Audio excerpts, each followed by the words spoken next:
Welcome to the Hope, helping our people elevate.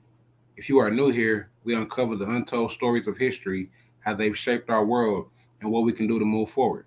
And to my returning family, thank you for being a part of this journey to uncover truth and create change. Today, we're diving deep into the history often left untold, events like the New York City Draft Riot, Tulsa Race Massacre, and the Rosewood Massacre. These weren't just isolated tragedies, they were deliberate acts of violence rooted in fear, power, and systematic oppression, shaping the world we live in today. Think about it: generations of stolen wealth, fractured families, and erased legacies. The effects ripple through time, creating the inequalities that we still fight against. But understanding this history isn't just about looking back, it's about reclaiming power and building a better future for us and the generations to come. So, whether you're here to learn, reflect, or take action, you're in the right place. Hit that subscribe button because together we'll turn knowledge into empowerment. Peace and love, family. On behalf of Akuno Senko for Bay, you know what I'm saying? Jay, where you at? We're trying to help our people elevate. Hope. H-O-P-E. We're giving them hope. We doing what we gotta do, you know. Every day, one step at a time, man. We gonna make it happen. Helping our people elevate. Yeah. Sometimes I practice focus, thought, and meditate. I'm trying to come with other ways to help our people elevate and seeking knowledge, make me levitate. The lifted mental state is what results from how we orchestrate. This for the family's sake. Let's self-reflect and self-evaluate. And every day, make sure the steps you take, you calculate. Receive a master's fate. I know I can't exist without the hate, but that's okay. I balance that with higher self today. Success is on this way, and after that, my flesh can pass away.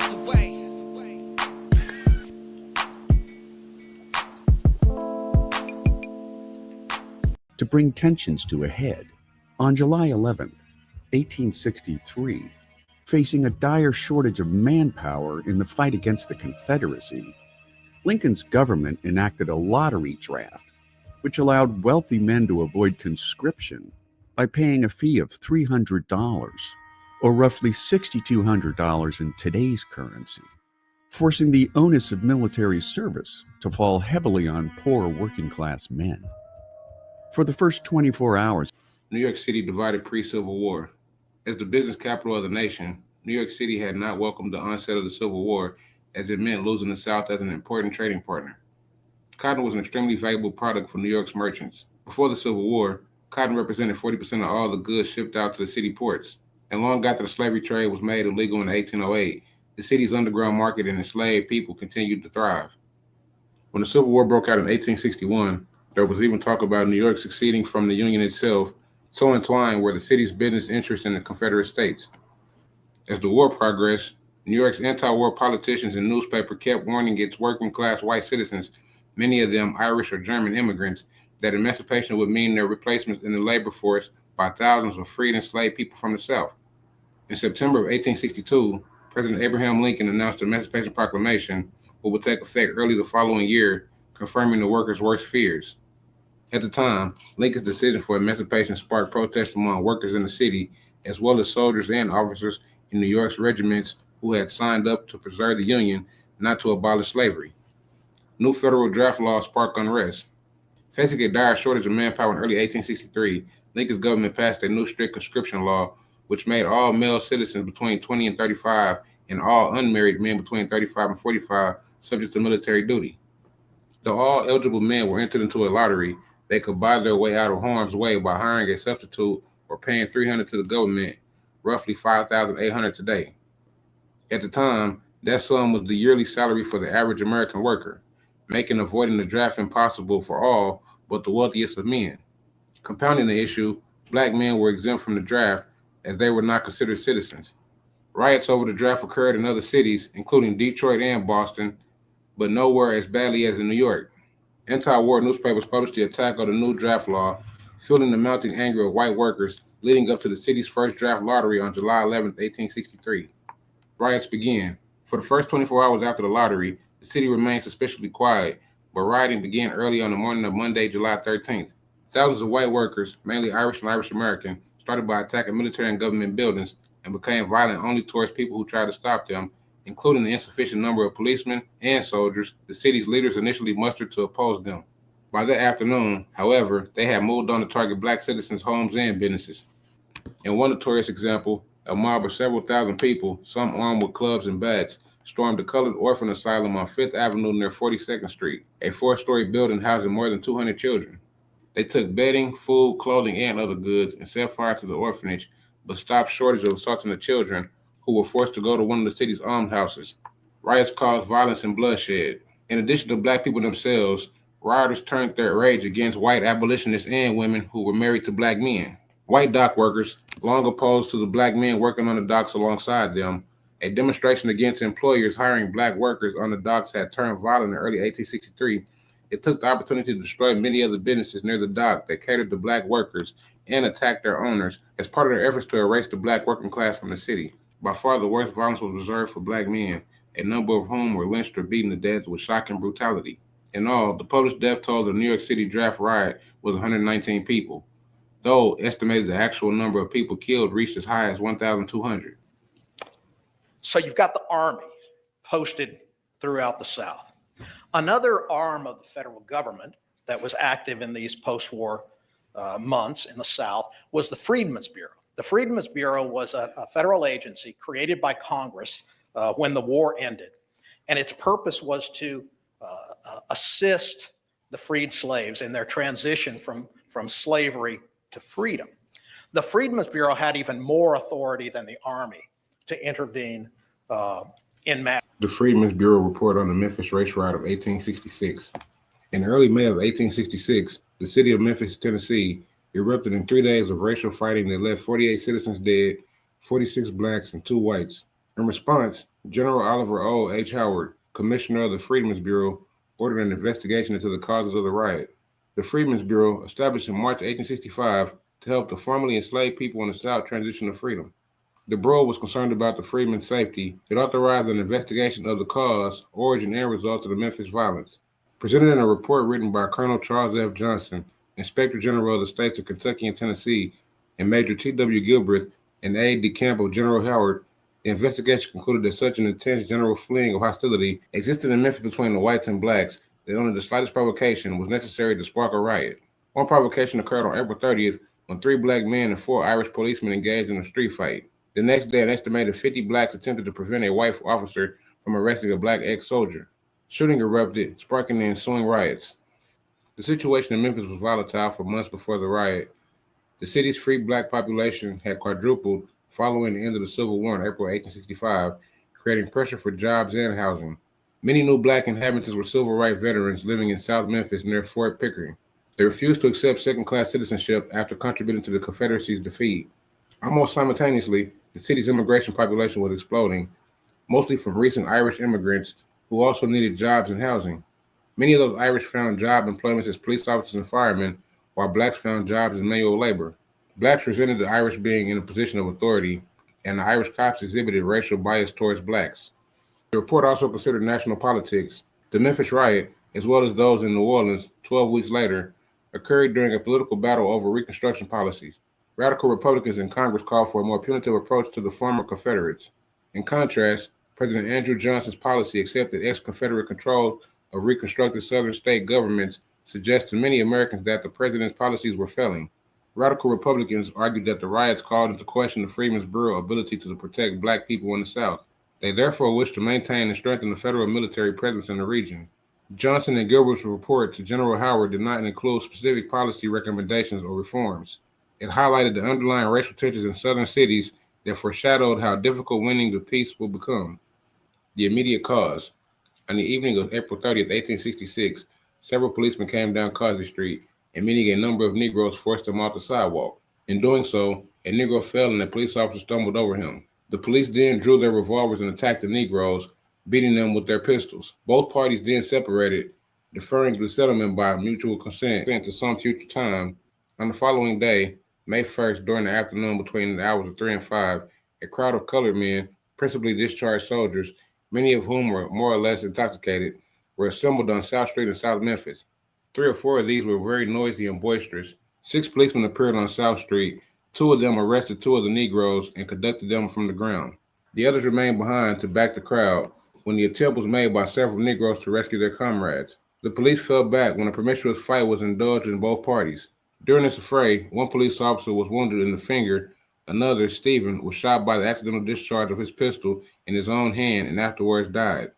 About this time, the police fired upon unoffending Negroes remote from the riotous quarter. Colored soldiers, with whom the police first had trouble, had returned in the meantime to Fort Pickering. The police was soon reinforced to commence firing on the colored people, men, women, and children, in the locality, killing and wounding several.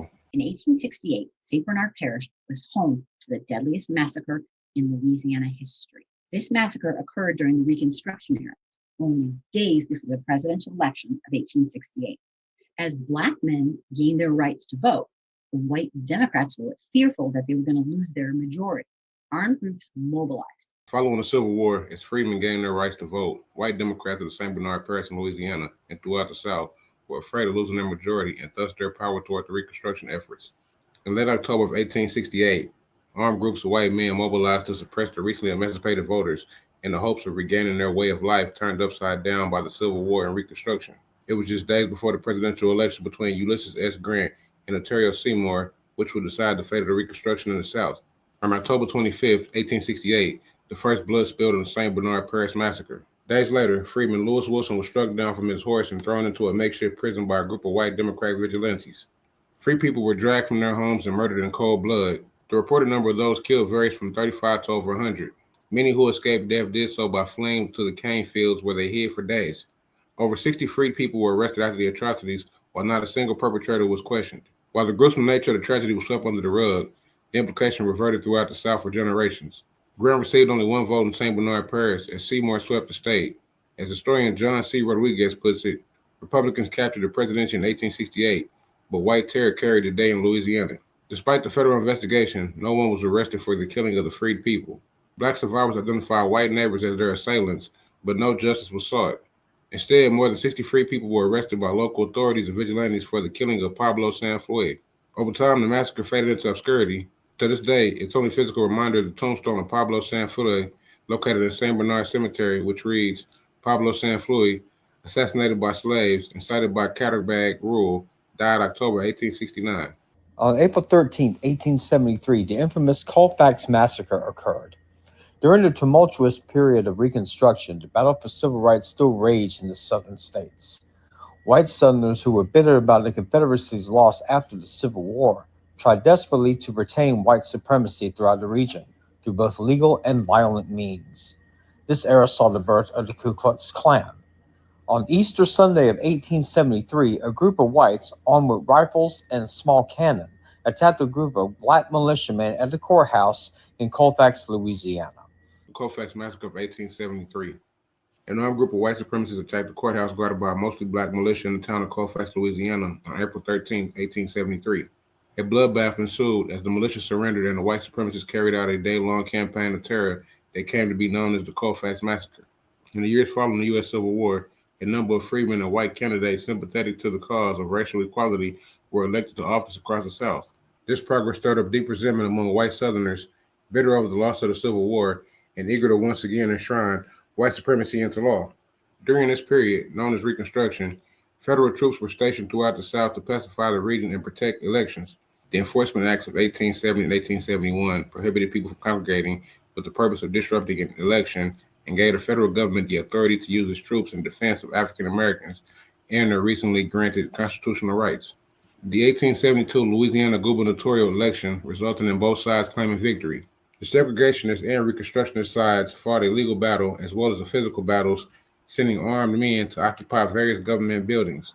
In March of 1873, pro-Reconstruction forces occupied the Grant Parish Courthouse in Colfax. The occupation lasted several weeks until a group of nearly 300 whites marched on the courthouse on Easter Sunday, April 13. The two sides exchanged fire, but the roughly 60 defenders of the courthouse surrendered after the white supremacists aimed a cannon at the building. The battle turned out to be only a prelude to the days of bloodshed. Reportedly in response to the accidental shooting of one of their leaders by their own, the white supremacist force began to execute captured and wounded members of the militia.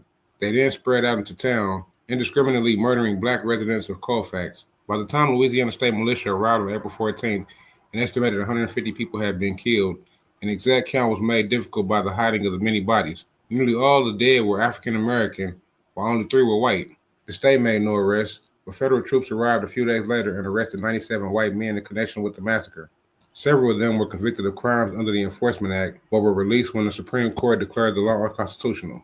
The Colfax Massacre is to be believed to be the deadliest single incident of racial violence of the Reconstruction period, though it was by no means the only one. Faced with a still powerful segregationist force that was willing to use violence to hamper the work of the Reconstruction, the project of enforcing racial equality in the South collapsed in the late 1870s and had been abandoned by 1880, leading to the Jim Crow era. On November 10, 1898, over 2,000 armed white people descended on Wilmington City Hall and forced black and white elected officials to resign in a coup.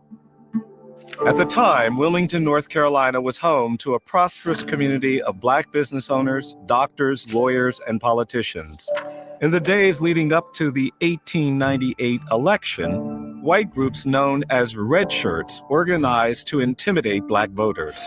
What traditionally has been termed a race riot has also been called a massacre, rebellion, revolt, race war, and coup d'etat. The events on November 10, 1898 in Wilmington constitute a landmark in North Carolina's history.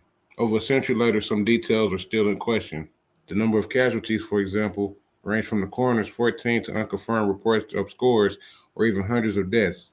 The 2006 official state report is settled upon as many as 60. All of the reported victims were black. The events marked by the climax of the white supremacy campaign of 1898 and a turning point in the state's history. Restriction on black voting followed soon thereon, marking the onset of the Jim Crow era of segregation. Alfred Moore Waddle, a former Confederate officer and U.S. Congressman, in the days preceding to the election of 1898, called for the removal of the Republicans and populists then in power in Wilmington, and proposed in a speech in the Dowling Hall that the white citizens, if necessary, choke the Cape's Fear with carcasses.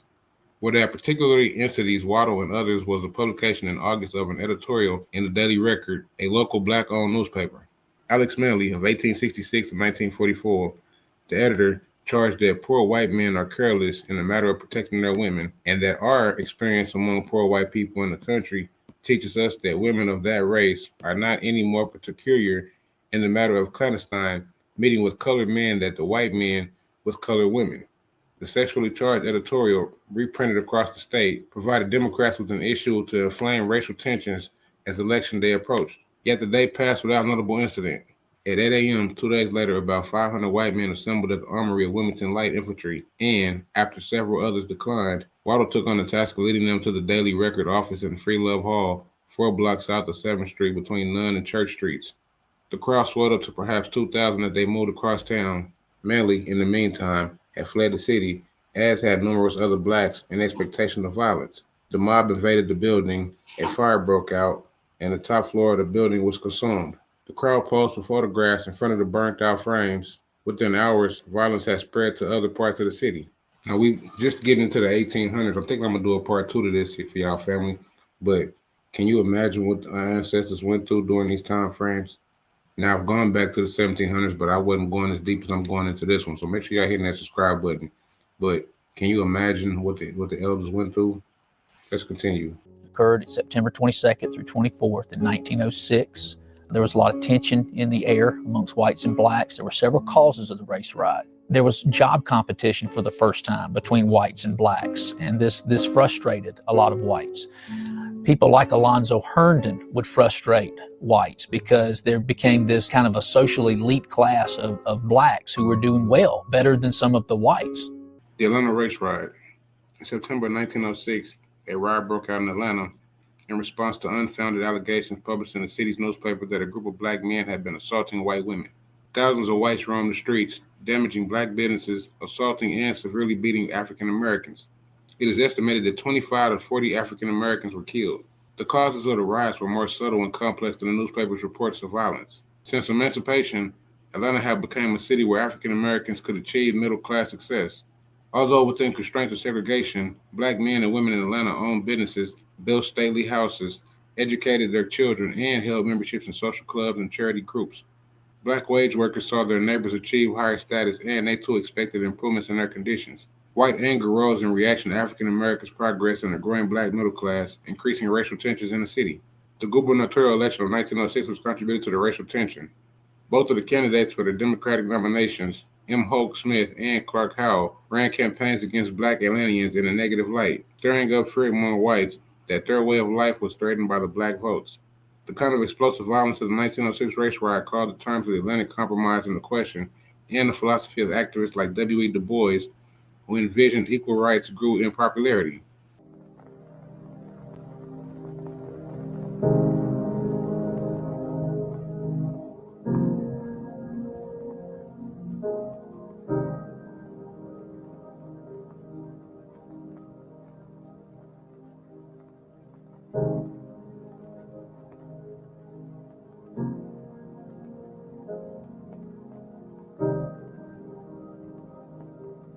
On July 3, 1917, continuing violence raged in East St. Louis, Illinois, as white mobs attacked black residents and destroyed their homes and other property. The primary outbreak of the violence began on July 2, 1917, when white residents of East St. Louis and others nearby communities ambushed African American workers as they left factories during a shift change. The National Guard was called in to suppress the violence, but they were ordered to not shoot the white rioters. Some troops reportedly joined the mob targeting the black community. In 1916 and 1917, thousands of African Americans moved from the rural South to East St. Louis in search of industrial work. White residents, along with the city's political leaders, attempted to discourage black migration and prohibit railroads from transporting black people to the region. When these attempts failed, white residents used violence to intimidate, expel, and destroy the African American population. From July 2nd through July 5th, 1917, at least 39 and some estimated as many as 200 African Americans were shot, hanged, beaten to death, or burned alive after being driven into burning buildings. These riots caused more than $400,000 in property damage and prompted 6,000 African Americans, more than half of East St. Louis African American population, to flee the city. While 105 people were indicted on charges related to the riot, only 20 members of the white mob received prison sentences for their roles in participating in the extreme violence and killing. Thank you for watching and taking the time to explore these important history events with me. But this is just the beginning. There's so much to uncover, and I'm working on a part 2 to continue sharing these untold stories, and maybe even a part 3 if this video hits over 500 views. Let's keep this conversation going. I'd like to hear your thoughts in the comments below. What stood out to you the most, and what other events should we cover? And don't forget, if you enjoyed this video and you want to see more like it, make sure you hit that like, comment, and subscribe to the channel. Turn on that post notification bell so you don't miss out on another drop. Thank you for supporting the channel, and remember, we're not just telling stories, we're helping our people elevate. See you in the next video. Peace and love, family.